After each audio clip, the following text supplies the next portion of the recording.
Every day, billions of us log on, connect, and interact. We curate perfect lives, showcase our adventures, and collect digital friends like trophies. Yet beneath this veneer of hyperconnectivity, a silent crisis is deepening: the loneliness epidemic. How did the very tools designed to bring us closer leave so many feeling utterly alone? And what is the digital age truly costing your soul? It's the ultimate paradox. Never before have we had so many ways to connect, yet never before have so many reported feeling profoundly isolated. We scroll through endless feeds, seeing hundreds, even thousands of faces a day. We have more friends than our grandparents could have imagined knowing in a lifetime. But what does this connection truly mean? Is I like the same as a supportive word? Is a comment the same as a real conversation? The data paints a stark picture. Recent studies from around the world, from the UK to Japan to the United States, show a startling increase in reported loneliness, especially among younger generations, the very people who grew up with the internet. We're talking about a public health crisis that rivals obesity and smoking in its long-term impact on our physical and mental well-being. It's a quiet suffering, happening behind glowing screens in otherwise crowded rooms. The numbers are clear. As our screen time goes up, our reported life satisfaction and sense of belonging often go down. We'll explore the data behind this unsettling trend, from national surveys to mental health reports, showing just how widespread this modern affliction truly is. So, where did we go wrong? The very platforms promising connection can be the biggest culprits. Let's delve into the psychological mechanisms of social media. These platforms are engineered for addiction. Every notification, every like, every share triggers a small release of dopamine in our brains, the same chemical associated with pleasure and reward. This creates a powerful feedback loop that keeps us coming back for more, constantly checking our phones for that next hit of validation. But this validation is fleeting and superficial. It conditions us to perform for an audience rather than connect with individuals. We're not sharing our lives. We're broadcasting a highlight reel. This creates a culture of constant comparison.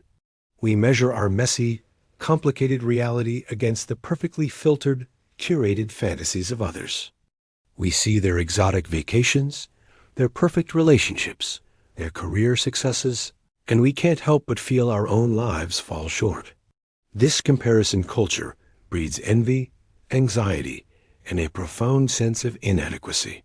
We start to believe that everyone else is living a better, more exciting life. The infamous fear of missing out, or FOMO, takes hold, gluing us to our screens, terrified we'll miss a post or an update. But the irony is crippling. Is the fear of missing out on digital events actually making us miss out on real life? By constantly observing the lives of others, we forget to live our own, leading to further withdrawal and isolation. It's not just about what social media does to us, but what it replaces. Think about the pillars of community from just a generation or two ago. Local clubs, neighborhood gatherings, bowling leagues, town meetings, volunteer groups. These were the spaces where genuine face-to-face bonds were forged. They required active participation. You had to show up, engage, and contribute. Today, many of these traditional community structures are in decline. In their place, we have passive consumption. We watch others live on TikTok or Instagram instead of participating in a local sports team. We join a massive anonymous Facebook group instead of volunteering at a local shelter. The nature of our interactions has fundamentally changed. Even when we are physically together, are we truly present? Look around any cafe or public space. You'll see tables of friends, families, and couples, all sitting together, yet each lost in the private world of their own phone. This constant digital distraction is slowly eroding our capacity for deep, meaningful, in-person relationships. We're losing the art of conversation, the ability to read subtle social cues, and the patience for the sometimes awkward, but ultimately rewarding process of getting to know someone in the real world. Our attention spans are shrinking, and our appetite for genuine human connection is being replaced by a craving for quick digital snacks. But there is hope. Acknowledging the problem is the crucial first step toward solving it.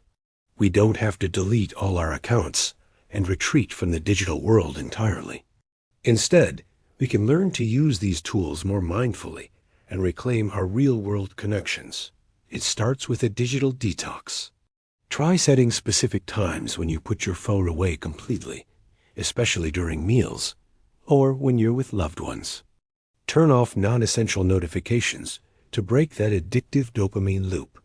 Be intentional about your social media use. Ask yourself, why am I opening this app right now? Am I looking to connect, or am I just bored and seeking a distraction? Curate your feed to be inspiring, not demoralizing. Unfollow accounts that make you feel inadequate. But most importantly, we must actively seek out real-world communities. Re-engage with old hobbies or discover new ones that involve other people. Join a book club, a hiking group, a sports league, or a volunteer organization. Make plans to see friends in person and be fully present when you're with them. It's about relearning how to connect authentically and meaningfully in a world designed to keep us scrolling. It's about choosing presence over performance and depth over breadth. The loneliness epidemic is a silent battle, but it's one we can collectively overcome. It begins with each of us making a conscious choice to prioritize genuine connection. What are your experiences with loneliness in the digital age? Have you found effective ways to combat it?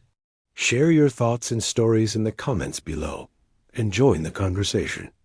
Let's build a community right here, dedicated to understanding and solving this challenge together. Don't forget to subscribe to Zeitgeist Zenith for more deep dives into the spirit of our times. Thanks for watching.